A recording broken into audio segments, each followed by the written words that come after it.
തിരുത്തി കുറിച്ച് ഇളയ തളപതിയുടെ തമിഴക വെട്രിക്കഴകം ഇപ്പോൾ അതിർത്തികൾ കടന്ന് നമ്മുടെ സ്വന്തം കേരള മണ്ണിലേക്കും ആഞ്ഞടിക്കുകയാണ്. ഇത് കേവലം ഒരു പുതിയ രാഷ്ട്രീയ പാർട്ടിയുടെ വരവല്ല. കേരളത്തിലെ യുവത്വവും ജനങ്ങളും കാത്തിരുന്ന മാറ്റിമറിക്കലിന്റെ തുടക്കമാണ്. തമിഴകത്ത് കാറ്റും കൊടുങ്കാറ്റുമായി വീശിയടിച്ച TVK തരംഗം ഇന്ന് കേരളത്തിലും അലയടിക്കുകയാണ്.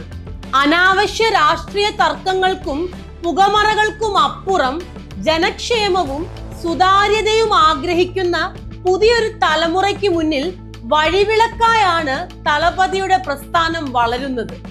മാറ്റത്തിന്റെ കാറ്റ് തിരിച്ചറിഞ്ഞ് സിനിമയിലെയും പൊതുരംഗത്തെയും പ്രഗത്ഭരായ വ്യക്തിത്വങ്ങൾ ഒന്നൊന്നായി TVKയുടെ കൊടിക്കീഴിലേക്ക് അണിനിരക്കുകയാണ്. മുതിർന്ന നടൻ ദേവരെ പോലുള്ള പ്രമുഖർ ഈ പ്രസ്ഥാനത്തിന്റെ മുന്നണി പോരാളികളായി മാറുന്നത് TVK എന്ന പുതിയ രാഷ്ട്രീയ ശക്തിക്ക് കേരളത്തിലുള്ള അക്സെപ്റ്റൻസിന്റെ തെളിവാണ്. പഴയ രാഷ്ട്രീയ സമവാക്യങ്ങൾ മാറ്റിമറിക്കാൻ വികസനത്തിന്റെയും ജനക്ഷേമത്തിന്റെയും പുത്തൻ പാതയിലൂടെ മുന്നേറാൻ തമിഴക വെട്രിക്കഴകം സജ്ജമായി കഴിഞ്ഞു.